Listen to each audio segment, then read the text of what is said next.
Okay, power reference video number 9, PowerSummon. So, whoops, we'll create a PowerSummon now, and PowerSummons basically spawn game objects for you, of one kind or another. Give that to Miss Amazing. Yep, we've got room for that still. PowerSummon goes in there, so let's have a look at what they have. They've got all the usual settings to work like a Power Direct, and we have spawn effects and despawn effects. So we'll use energy burst in when things spawn and energy burst out when things unspawn. Generic energy burst effects there. And that will get played on the characters' chests when they spawn in and out. First of all, we really need to find a prefab to spawn. Let's just go to the templates folder. So I'll just lock this in the inspector briefly. And we'll go to Assets, RPG Rules, Templates, Templates, Powers, Elemental. We've got an Elemental, a little sort of imp character in here that we can just drop in there. So this power is going to spawn an imp to work for us. You can put a prop in here, you can put a character in here. If you put a character in here, they become your pet, and they will follow you around, target whoever you target, disappear if you get killed, and so on. Sort of become like an extension of you in a little way, though independent. Right, so we'll say we have one of them. No delay between spawns because it's only spawning one of them. Max spawn, say we can spawn 3 at a time. They will appear in a circle with spacing of 2, and this distance here is the if you imagine a line from the caster to the target. Setting it to 0 means they will appear around us. Setting it to 1 means they will appear around the target. Setting it to half means they'll appear halfway between us. They tend to align themselves to you or to the target, so we won't take random facing, make them spawn on the ground, and let's have a look at that then.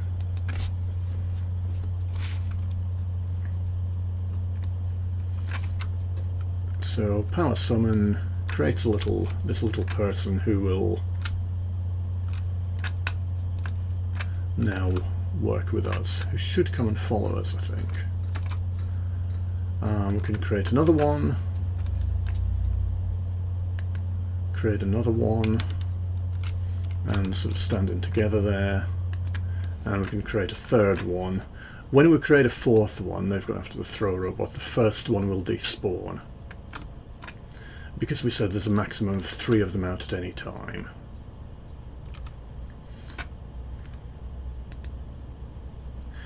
And if we just leave them be, they also have a lifespan of 10 seconds, so they'll despawn after that time anyway.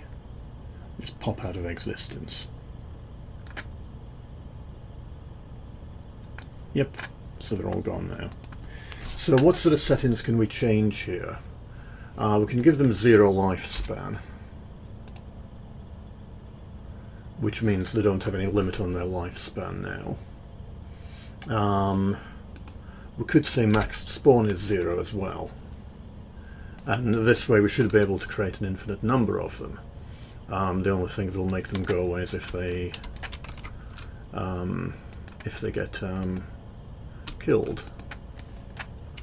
And yep, just keep popping them out one after the other. Let's go and create some over here. And we've got a whole army of little imps jostling for space to get to that throw robot now. Now we can have a maintain cost. We could say it costs us 2 energy per minion to keep them going. And that sort of makes this power work a bit like a toggle.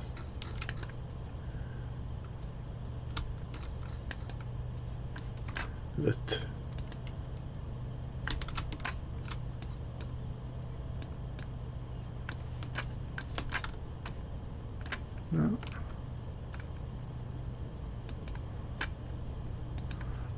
No, we do have to have a max spawn value for this, I think. Let's try that.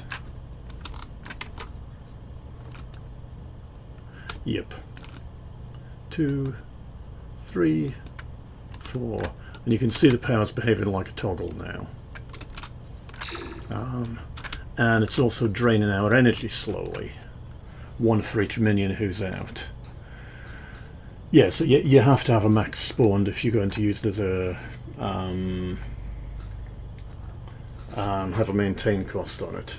Break condition, nothing, everything, health, damage, movement and so on is the same as with toggles, power toggles. So we're going to have it that we can summon minions but we can't move. If we do so, they'll all disappear. So let's have a quick go at that and just confirm that that's all good.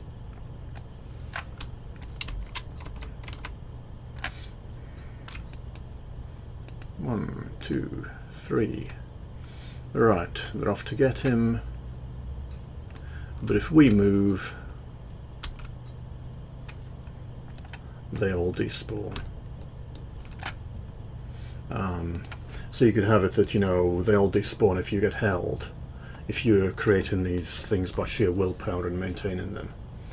We've got a beam settings here as well. Let's mess up a few other things. We'll make them appear around the enemy who we cast it on. We'll give them the psionic link beam,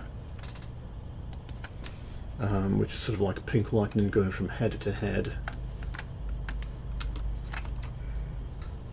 And now when we summon them, we can tell unequivocally that they are our pets. Oh, they've been broken by movement, that's right. We can tell unequivocally they are our pets because they're linked to us. Better not move.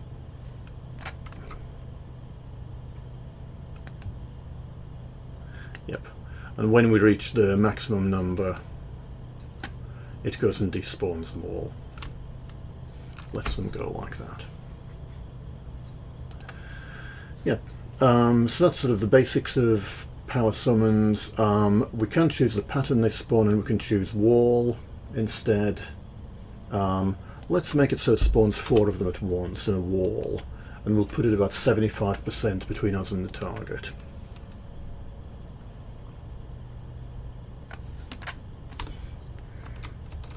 Go and target that throw robot,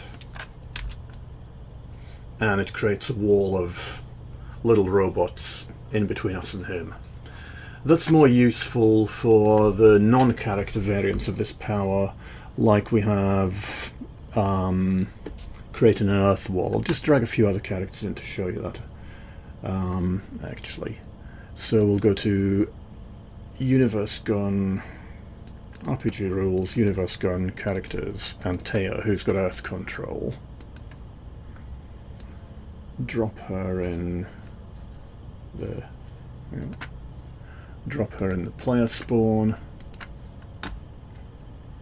Oh yeah, that's still locked in the inspector, I see. And Taya. And she has, in Earth Control, this Earth Wall power that's a power summon that summons an Earth Wall object, which is just a prop, basically a big column of Earth.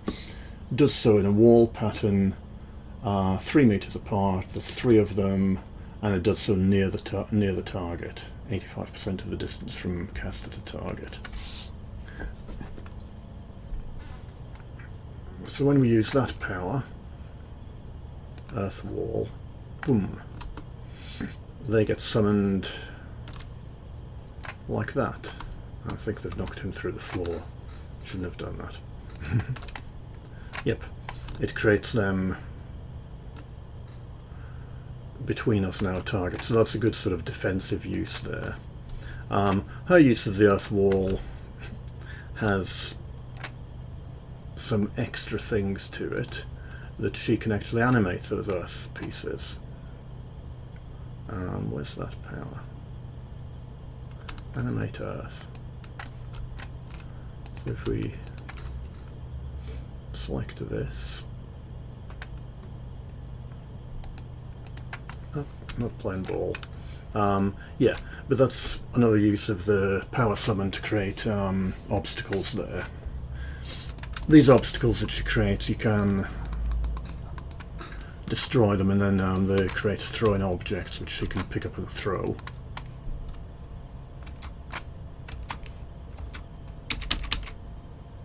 Like that. So they've got a number of uses there.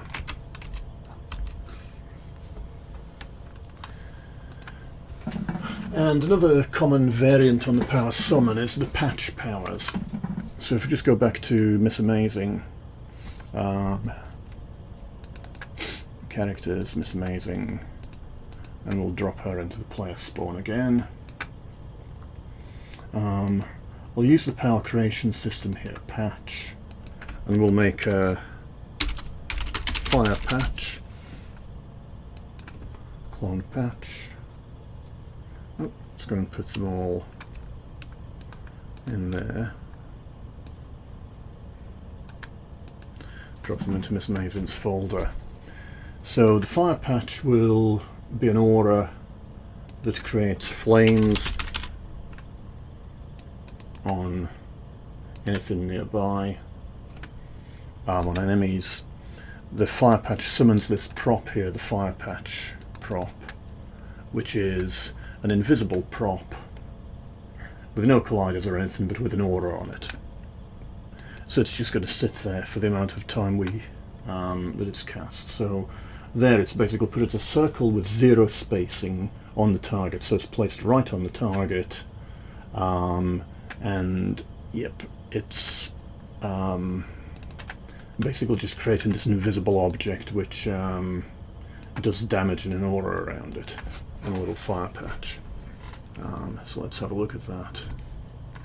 So we select an enemy, cast fire patch on them, and you can see the fire patch on the ground there. Not too sure why it's not creating flames. Let's just check that. That's the fire patch, summons the fire patch patch, which has an aura there. Okay, so that should be fire patch aura.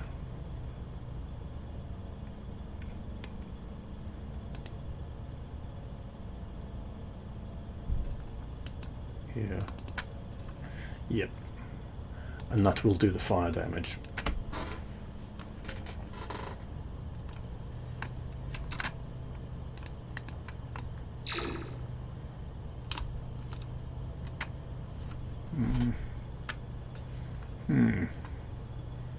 Check that again.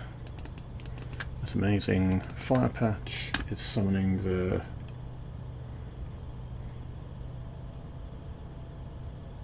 fire patch patch, which does the fire patch aura, which puts flames around all enemies there. Let's put one down here. That's better. Right, so it was a nav mesh issue again. I really need to get that fixed.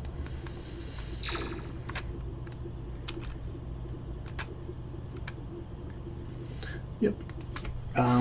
So yeah, that's the whole idea of a PowerSummon. It creates something for you. It could be another character to fight for you. Could be, you know, a barrier or a invisible patch.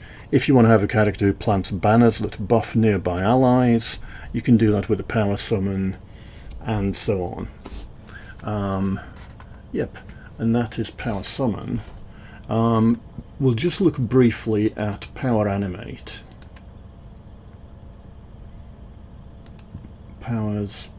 PowerAnimate. So PowerAnimate is derived from PowerSummon in the code. It's a special type of summon. Put a PowerAnimate in there, where you specify a series of transmutations. It's a little bit tricky to set up, so it could go, we'll have 2, and we want to lock this now. So we have lying around in this level from assets, RPG rules, prefabs, objects. We have metal crates, these ones here, and we have, I think in the Earth Control power set we've got the rocks.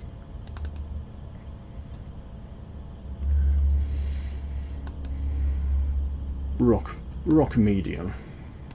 And we could set it up that the metal crates, we can turn them into a type of character. Let's see. Let's just set up something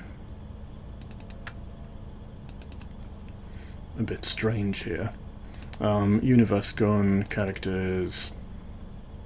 QMAC, we'll get them to turn into QMAC agents. So we can turn metal crates into QMAC bruisers and rocks into QCOP pistol characters.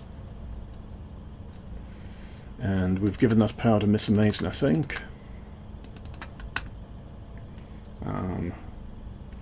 She's got... oh, we're locked there. She has PowerAnimate. Right. So it's summon power now that only works on certain objects. Like this metal crate here, PowerAnimate lights up because it's usable. Nav mesh issue again. Right, let's do it to this one over here. Turns it into a cop who will fight for us. We don't have any effects to mask that transition, and we're doing something a bit sort of strange here. They have a lifespan and they turn back into their inanimate form afterwards, like you can see there. And rock medium, so rock small we don't have a transmute for, rock medium we do, and that turns into a QCOP with a pistol who will fight for us. Everything else works like a power summon with that PowerAnimate. You know, they have a lifespan of 10 seconds here. We're creating one of them at a time. That setting doesn't really apply. We're creating them by default, just turning the object into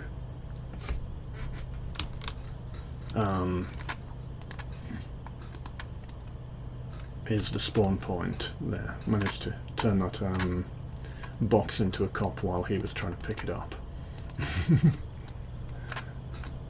Yeah, so this is not a great looking example, but you can imagine if you wanted to have a character who can animate machinery and turn it into robots, or a character who can animate trees and get them to fight for you, or animate rocks, you can do that. And Taya's actually set up with a PowerAnimate ability to turn rock objects into little rock minions who fight for her, like that.